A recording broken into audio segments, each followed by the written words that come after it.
every person living on the planet and forth. Holiness, welcome to the pulpit of the world. We are here to listen. Muchas gracias. Thank you very much.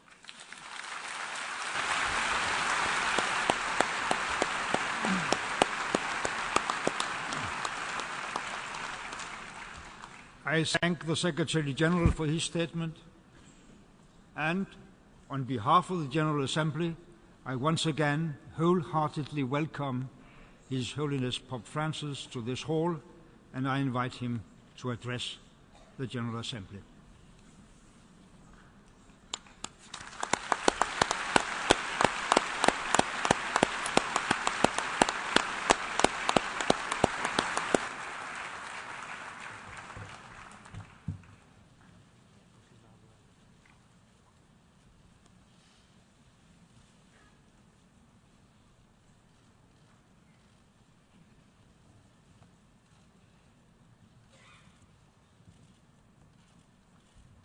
Señor Presidente,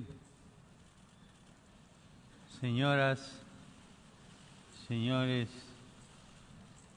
buenos días. Una vez más, siguiendo una tradición de la que me siento honrado, el Secretario General de las Naciones Unidas ha invitado al Papa a dirigirse a esta honorable Asamblea de las Naciones. En nombre propio y en el de toda la comunidad católica, señor Ban Ki-moon, quiero expresarle el más sincero y cordial agradecimiento. Agradezco también sus amables palabras.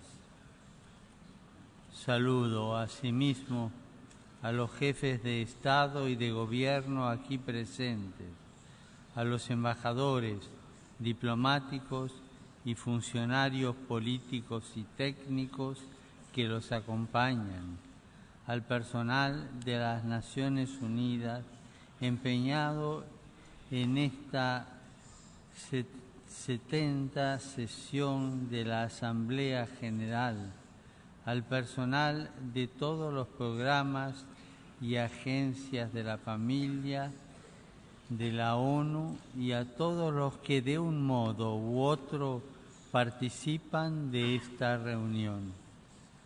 Por medio de ustedes, saludos también a los ciudadanos de todas las naciones representadas en este encuentro. Gracias por los esfuerzos de todos y de cada uno en bien de la humanidad. Esta es la 5ª vez que un Papa visita las Naciones Unidas. Lo hicieron mis predecesores Pablo VI en 1965, Juan Pablo II en 1979 y 1995, y mi más reciente predecesor, hoy el Papa Emérito Benedicto XVI, en 2008. Todos ellos no ahorraron expresiones de reconocimiento para la organización, considerándola la respuesta jurídica y política adecuada al momento histórico, caracterizado por la superación tecnológica de las distancias y fronteras y, aparentemente, de cualquier límite natural a la afirmación del poder. Una respuesta imprescindible, ya que el poder tecnológico, en manos de ideologías nacionalistas o falsamente universalistas, es capaz de producir tremendas atrocidades. No puedo, por menos, que asociarme al aprecio de mis predecesores, reafirmando la importancia que la Iglesia Católica concede a esta institución y las esperanzas que pone en sus actividades. La historia de la comunidad organizada de los Estados, representada por las Naciones Unidas, que festeja en estos días su 70 aniversario, es una historia de importantes éxitos comunes, en un periodo de inusitada aceleración de los acontecimientos. Sin pretensión de exhaustividad, se puede mencionar la codificación y el desarrollo del derecho internacional, la construcción de la normativa internacional de derechos humanos, el perfeccionamiento del derecho humanitario, la solución de muchos conflictos y operaciones de paz y reconciliación, y tantos otros logros en todos los campos de la proyección internacional del quehacer humano.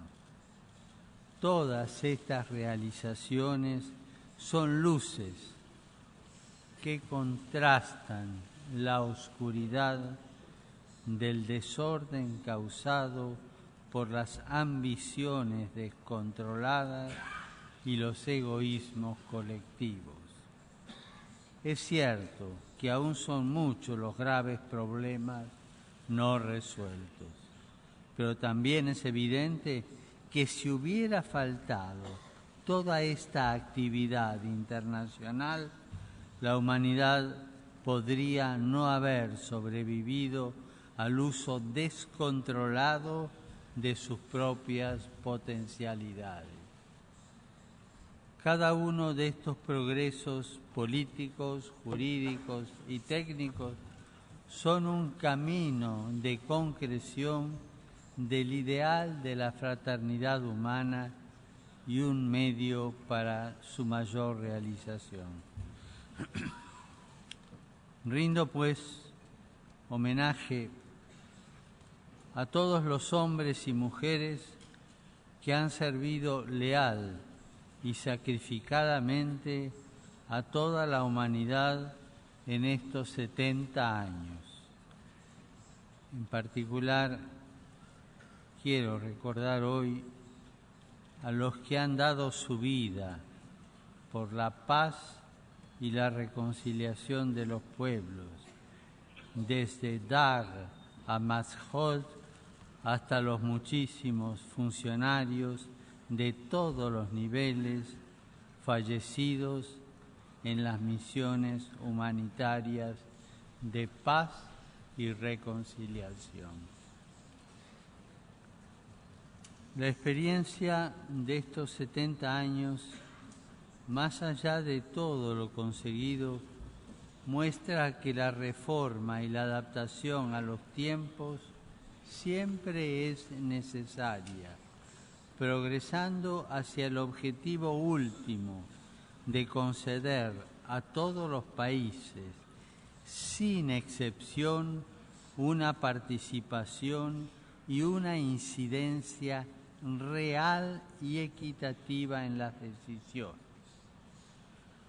Esta necesidad de una mayor equidad vale especialmente para los cuerpos con efectiva capacidad ejecutiva, como es el caso del Consejo de Seguridad, los organismos financieros y los grupos o mecanismos especialmente creados para afrontar las crisis económicas. Esto ayudará a limitar todo tipo de abuso o usura, sobre todo con los países en vías de desarrollo. Los organismos financieros internacionales han de velar por el desarrollo sostenible de los países y la no sumisión asfixiante de estos a sistemas crediticios que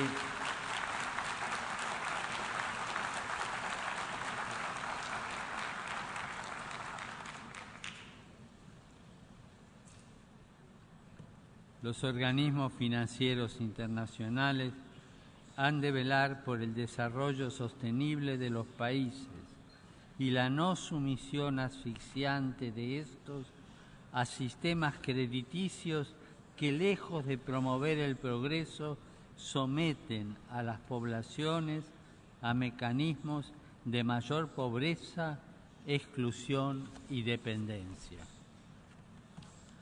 La labor de las Naciones Unidas, a partir de los postulados del preámbulo y de los primeros artículos de su Carta Constitucional, puede ser vista como el desarrollo y la promoción de la soberanía del derecho, sabiendo que la justicia es requisito indispensable para obtener el ideal de la fraternidad universal. En este contexto, cabe recordar que la limitación del poder es una idea implícita en el concepto de derecho.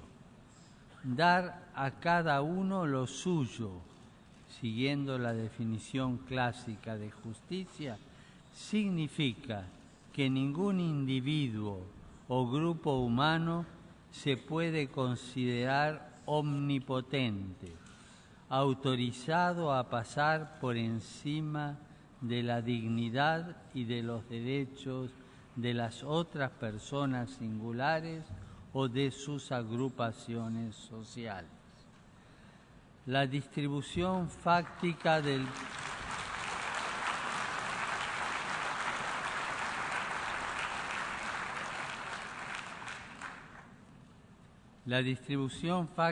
del poder político, económico, de defensa, tecnológico, etc., entre una pluralidad de sujetos y la creación de un sistema jurídico de regulación de las pretensiones e intereses, concreta la limitación del poder. El panorama mundial hoy nos presenta, sin embargo, muchos falsos derechos y a la vez grandes sectores indefensos, víctimas más bien de un mal ejercicio del poder. El ambiente natural y el vasto mundo de mujeres y hombres excluidos, dos sectores íntimamente unidos entre sí, que las relaciones políticas y económicas preponderantes han convertido en partes frágiles de la realidad. Por eso hay que afirmar con fuerza sus derechos, consolidando la protección del ambiente y acabando con la exclusión.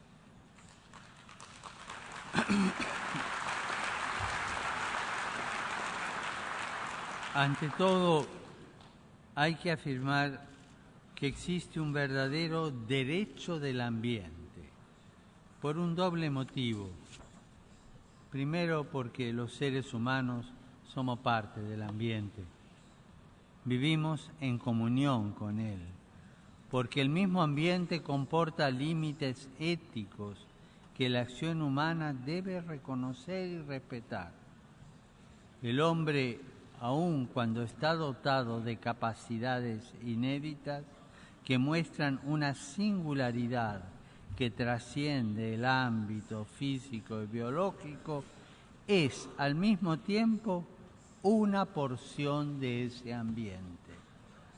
Tiene un cuerpo formado por elementos físicos, químicos y biológicos, y solo puede sobrevivir y desarrollarse si el ambiente ecológico le es favorable. Cualquier daño al ambiente, por tanto, es un daño a la humanidad. Segundo, porque cada una de las criaturas, especialmente las vivientes, tiene un valor en sí misma, de existencia, de vida, de belleza y de independencia con las demás criaturas. Los cristianos, junto a otras religiones monoteístas, creemos que el universo proviene de una decisión de amor del Creador, que permite al hombre servirse respetuosamente de la creación para el bien de sus semejantes y para gloria del Creador, pero que no puede abusar de ella y mucho menos está autorizado a destruirla. Para todas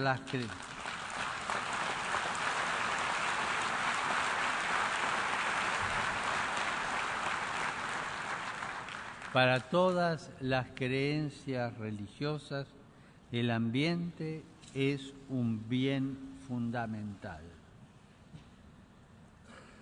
El abuso y la destrucción del ambiente al mismo tiempo van acompañados por un imparable proceso de exclusión.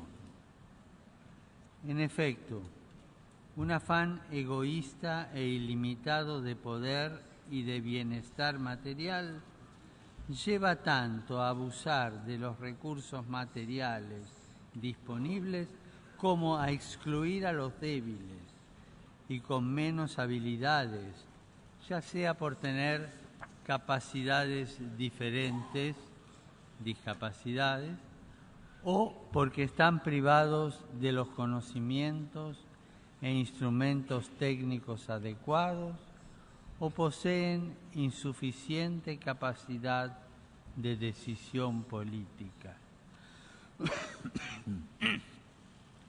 La exclusión económica y social es una negación total de la fraternidad humana y un gravísimo atentado a los derechos humanos y al ambiente. Los más pobres son los que más sufren estos atentados por un triple grave motivo. Son descartados por la sociedad, son al mismo tiempo obligados a vivir del descarte y deben injustamente sufrir las consecuencias del abuso del ambiente. Estos fenómenos conforman la hoy tan difundida e inconscientemente consolidada cultura del descarte.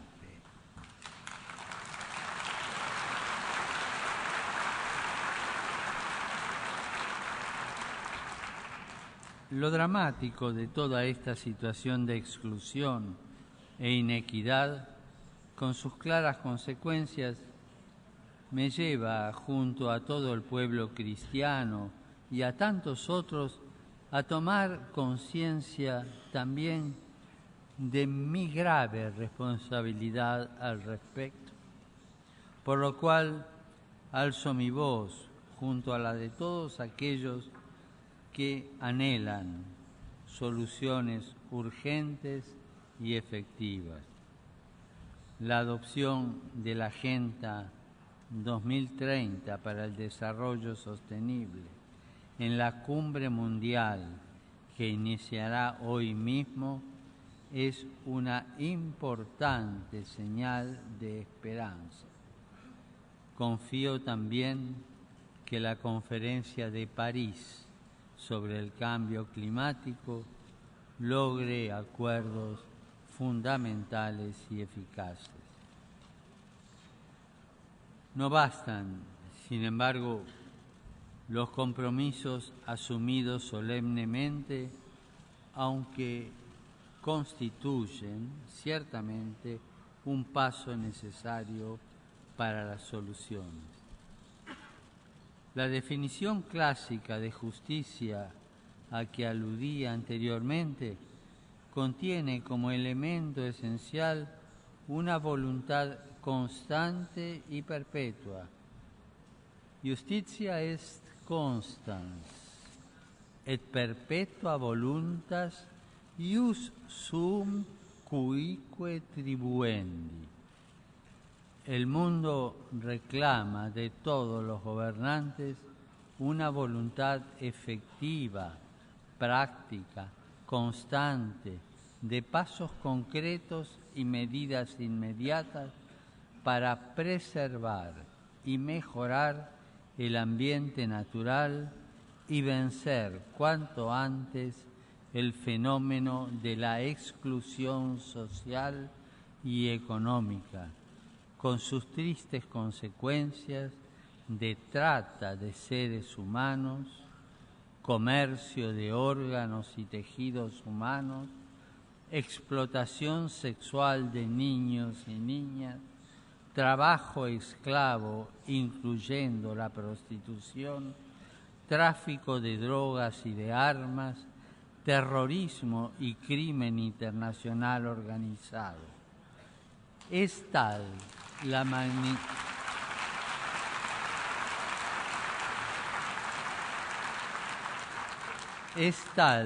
magnitud de estas situaciones y el grado de vidas inocentes que va cobrando que hemos de evitar toda tentación de caer en un nominalismo declaracionista con efecto tranquilizador en la conciencia.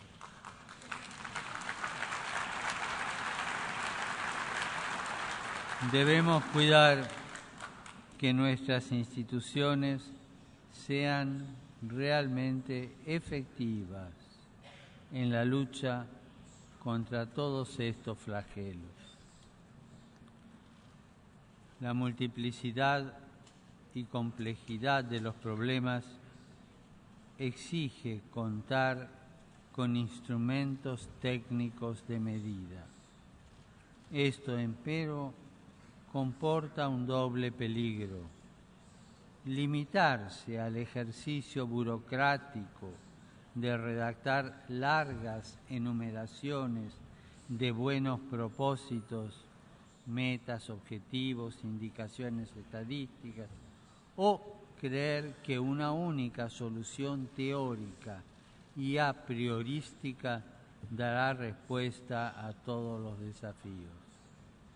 No hay que perder de vista en ningún momento que la acción política y económica solo es eficaz cuando se la entiende como una actividad prudencial, guiada por un concepto perenne de justicia y que no pierde de vista en ningún momento que antes y más allá de los planes y programas hay mujeres y hombres concretos, iguales a los gobernantes, que viven, luchan, sufren y que muchas veces se ven obligados a vivir miserablemente privados de cualquier derecho.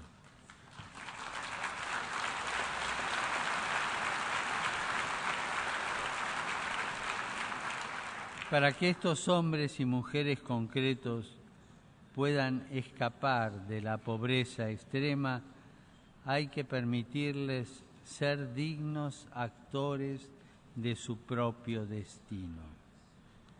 El desarrollo humano integral y el pleno ejercicio de la dignidad humana no pueden ser impuestos.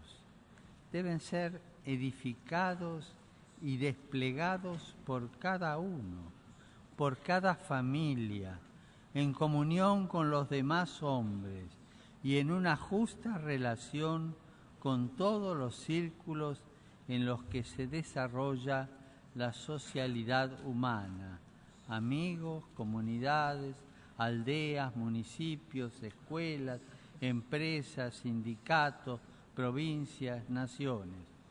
Esto supone y exige el derecho a la educación, también para las niñas, excluidas en algunas partes.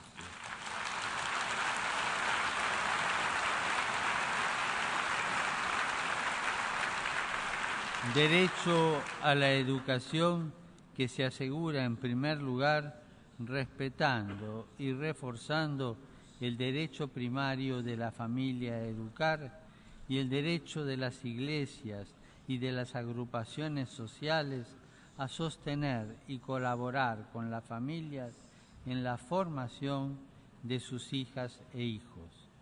La educación, así concebida, es la base para la realización de la Agenda 2030 y para recuperar el ambiente. Al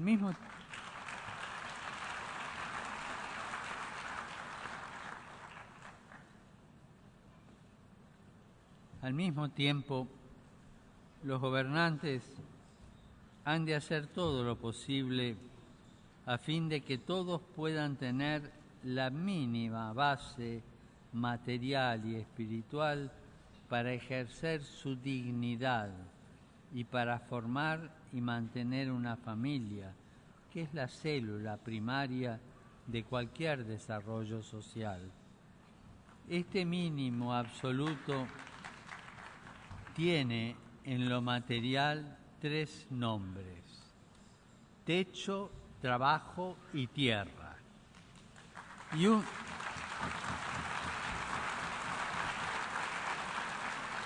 un nombre en lo espiritual: libertad de espíritu, que compromete la libertad religiosa, el derecho a la educación y todos los otros derechos cívicos.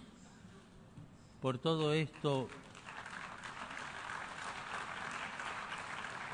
la medida y el indicador más simple y adecuado del cumplimiento de la nueva agenda para el desarrollo será el acceso efectivo, práctico e inmediato para todos a los bienes materiales y espirituales indispensables: vivienda propia, trabajo digno y debidamente remunerado, alimentación adecuada y agua potable, libertad religiosa y, más en general, libertad de espíritu y educación. Al mismo tiempo, estos pilares del desarrollo humano integral tienen un fundamento común, que es el derecho a la vida y, más en general, lo que podríamos llamar el derecho a la existencia de la misma naturaleza humana.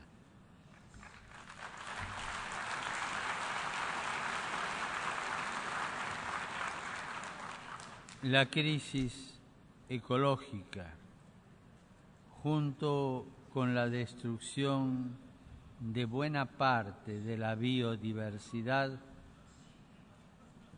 puede poner en peligro la existencia misma de la especie humana. Las nefastas consecuencias de un irresponsable desgobierno de la economía mundial, guiado solo por la ambición del lucro y del poder, deben ser un llamado a una severa reflexión sobre el hombre. El hombre no es solamente una libertad que él se crea por sí solo. El hombre no se crea a sí mismo. Es espíritu y voluntad, pero también naturaleza. La creación se ve perjudicada donde nosotros mismos somos las últimas instancias. El derroche de la creación comienza donde no reconocemos ya ninguna instancia por encima de nosotros, sino que solo nos vemos a nosotros mismos.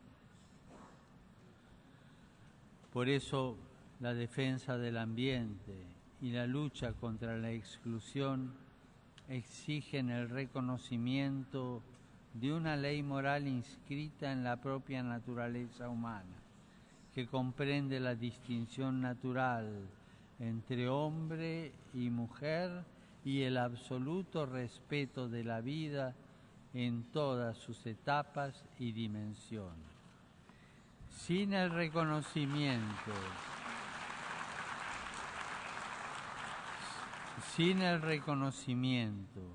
de unos límites éticos naturales, insalvables, y sin la actuación inmediata de aquellos pilares del desarrollo humano integral, el ideal de salvar las futuras generaciones del flagelo de la guerra y de promover el progreso social y un más elevado nivel de vida en una más amplia libertad, corre el riesgo de convertirse en un espejismo inalcanzable, o peor aún, en palabras vacías que sirven de excusa para cualquier abuso y corrupción, o para promover una colonización ideológica a través de la imposición de modelos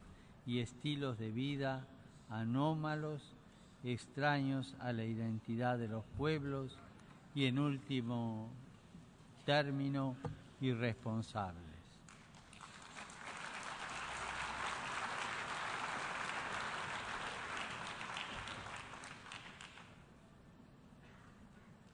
La guerra es la negación de todos los derechos y una dramática agresión al ambiente. Si se quiere un verdadero desarrollo humano integral para todos, se debe continuar incansablemente con la tarea de evitar la guerra entre las naciones y los pueblos. Para tal fin,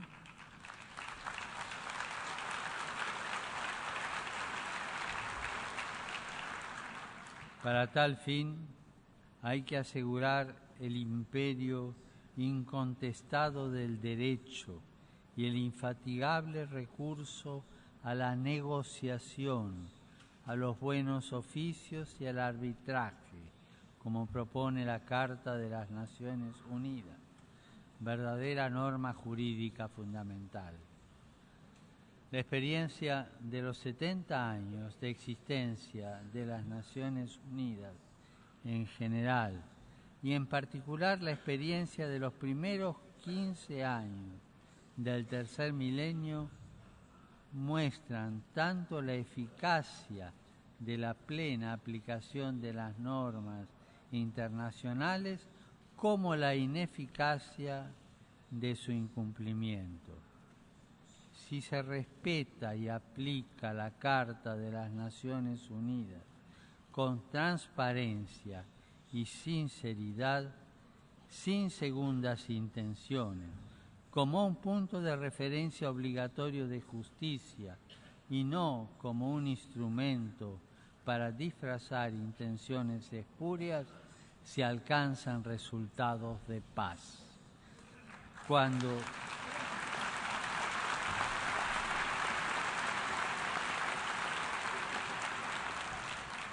Cuando en cambio se confunde la norma con un simple instrumento para utilizar cuando resulta favorable y para eludir cuando no lo es, se abre una verdadera caja de Pandora de fuerzas incontrolables que dañan gravemente las poblaciones inermes, el ambiente cultural e incluso el ambiente biológico. El preámbulo y el primer artículo de la Carta de las Naciones Unidas indican los cimientos de la construcción jurídica internacional. La paz, la solución pacífica de las controversias y el desarrollo de relaciones de amistad entre las naciones.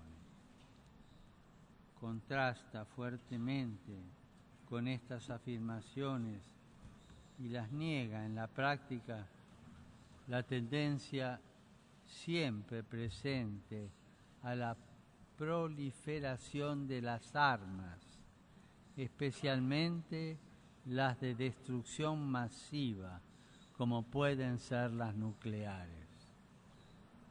Una ética y un derecho basados en la amenaza de destrucción mutua y posiblemente de toda la humanidad son contradictorios y constituyen un fraude a toda la construcción de las Naciones Unidas, ¿qué pasarían a ser Naciones Unidas por el miedo y la desconfianza?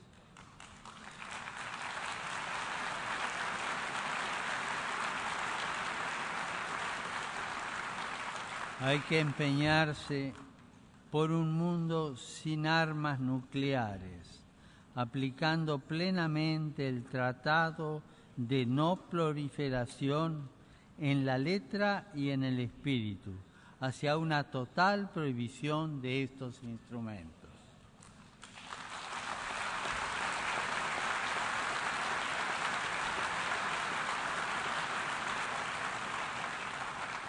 El reciente acuerdo sobre la cuestión nuclear en una región sensible de Asia y Oriente Medio es una prueba de las posibilidades de la buena voluntad política y del derecho ejercidos con sinceridad, paciencia y constancia.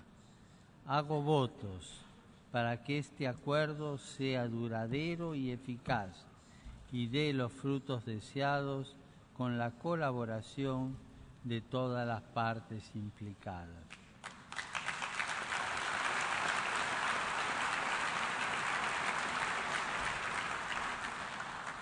En este sentido, no faltan duras pruebas de las consecuencias negativas de las intervenciones políticas y militares no coordinadas entre los miembros de la comunidad internacional. Por eso, aún deseando no tener la necesidad de hacerlo, no puedo dejar de reiterar mis repetidos llamamientos en relación con la dolorosa situación de todo el Oriente Medio, del norte de África, de otros países africanos, donde los cristianos, junto con otros grupos culturales o étnicos, incluso junto con aquella parte de los miembros de la religión mayoritaria que no quiere dejarse envolver por el odio y la locura, han sido obligados a ser testigos de la destrucción de sus lugares de culto, de su patrimonio cultural y religioso, de sus casas y haberes, y han sido puestos en la disyuntiva de huir o pagar su adhesión al bien y a la paz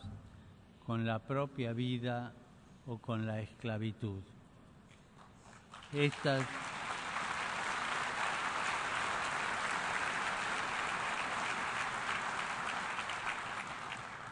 realidades deben constituir un serio llamado a un examen de conciencia de los que están a cargo de la conducción de los asuntos internacionales, no solo en los casos de persecución religiosa o cultural, sino en cada situación de conflicto, como Ucrania, Siria, Irak, Libia, Sudán del Sur, en la región de los Grandes Lagos. Hay rostros concretos antes que intereses de parte, por legítimos que sean. En las guerras y conflictos hay seres humanos singulares, hermanos y hermanas nuestros, hombres y mujeres, jóvenes y ancianos, niños y niñas que lloran, sufren y mueren. Seres humanos que se convierten en material de descarte cuando la actividad consiste solo en enumerar problemas, estrategias y discusiones.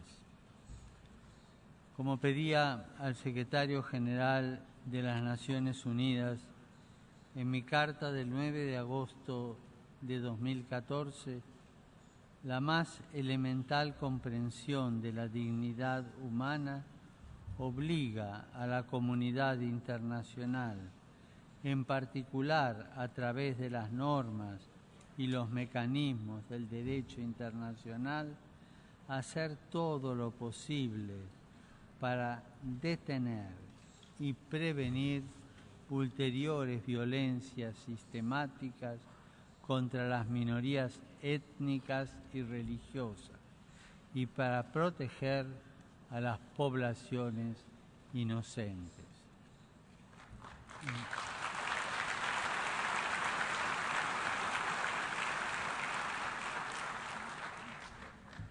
Y en esta misma línea quisiera hacer mención a otro tipo de conflictividad, no siempre tan explicitada, pero que silenciosamente viene cobrando la muerte de millones de personas. Otra clase de guerra que viven muchas de nuestras sociedades con el fenómeno del narcotráfico.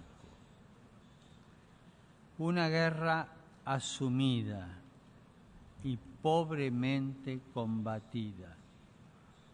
El narcotráfico, por su propia dinámica, va acompañado de la trata de personas, del lavado de activos, del tráfico de armas, de la explotación infantil y de otras formas de corrupción.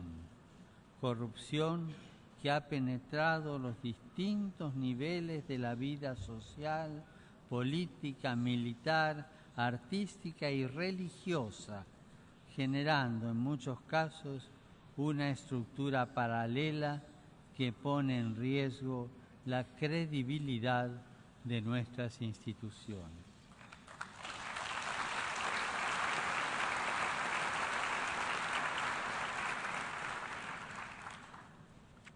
Comencé esta intervención recordando las visitas de mis predecesores.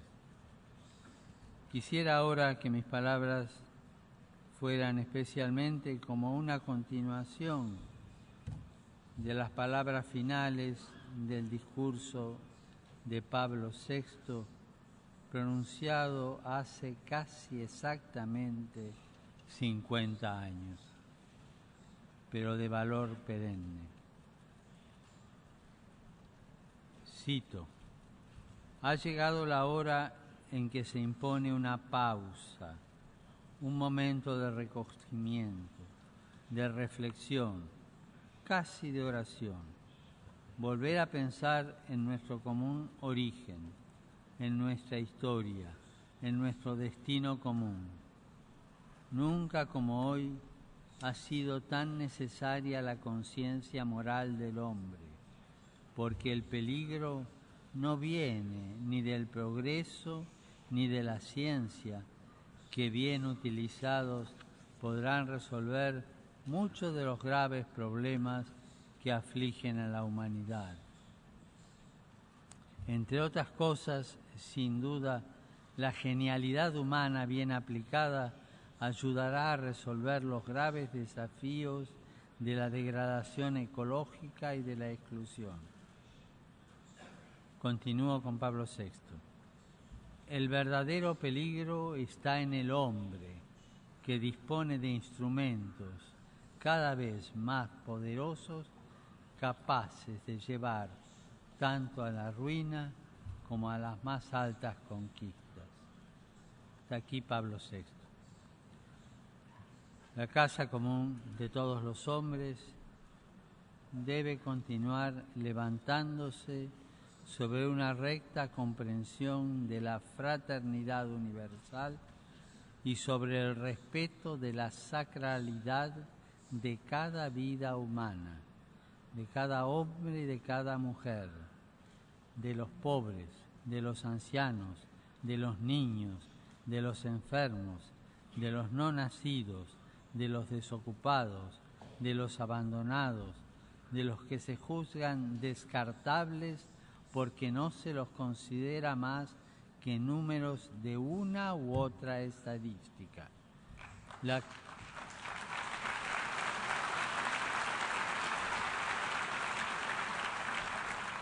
La casa común de todos los hombres debe también edificarse sobre la comprensión de una cierta sacralidad de la naturaleza creada. Tal comprensión y respeto exigen un grado superior de sabiduría que acepte la trascendencia, la de uno mismo, que renuncia a la construcción de una élite omnipotente y comprenda que el sentido pleno de la vida singular y colectiva se da en el servicio abnegado de los demás y en el uso prudente y respetuoso de la creación para el bien común. Repitiendo las palabras de Pablo VI, el edificio de la civilización moderna debe levantarse como principios espirituales, los únicos capaces no solo de sostenerlo, sino también de iluminarlo. El gaucho Martín Fierro, un clásico de la literatura de mi tierra natal, canta: los hermanos sean unidos, porque esa es la ley primera. Tengan unión verdadera en cualquier tiempo que sea, porque si entre ellos pelean, los devoran los de afuera.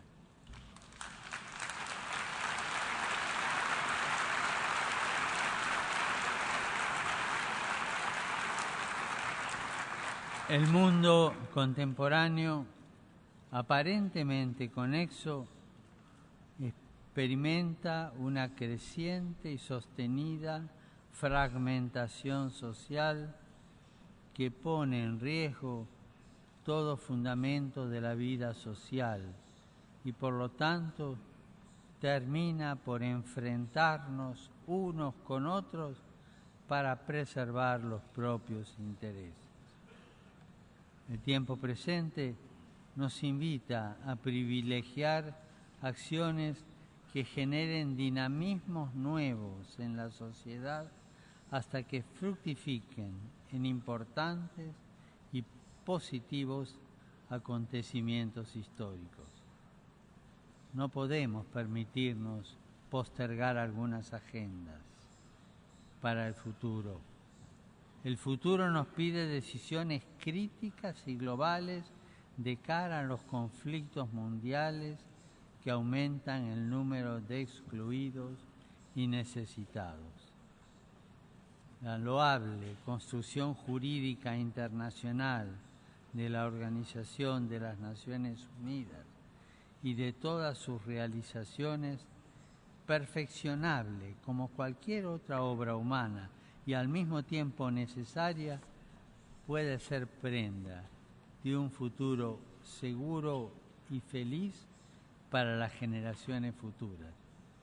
Y lo será si los representantes de los estados sabrán dejar de lado intereses sectoriales e ideologías y buscar sinceramente el servicio del bien común.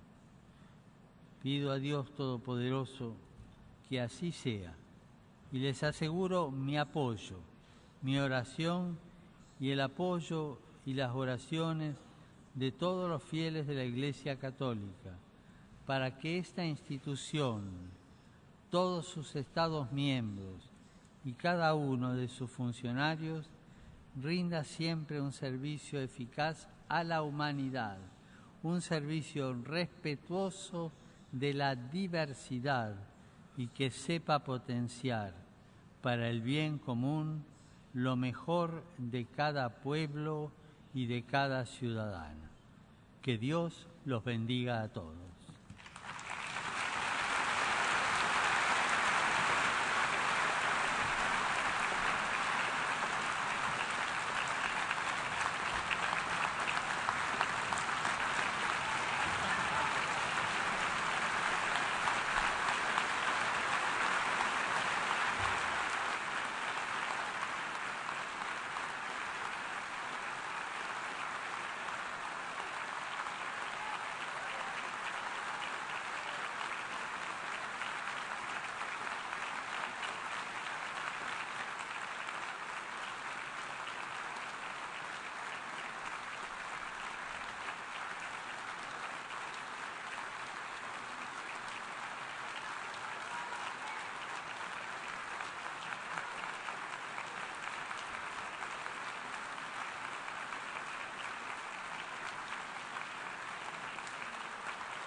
On behalf of the General Assembly, I wish to express, as already has been done with the hands, our deep appreciation to His Holiness Pope Francis for this very important statement, a statement for the reflection and inspiration for all of us.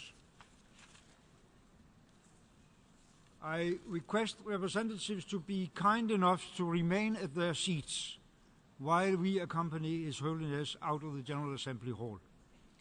The summit for the adoption of the post-2015 development agenda will begin shortly.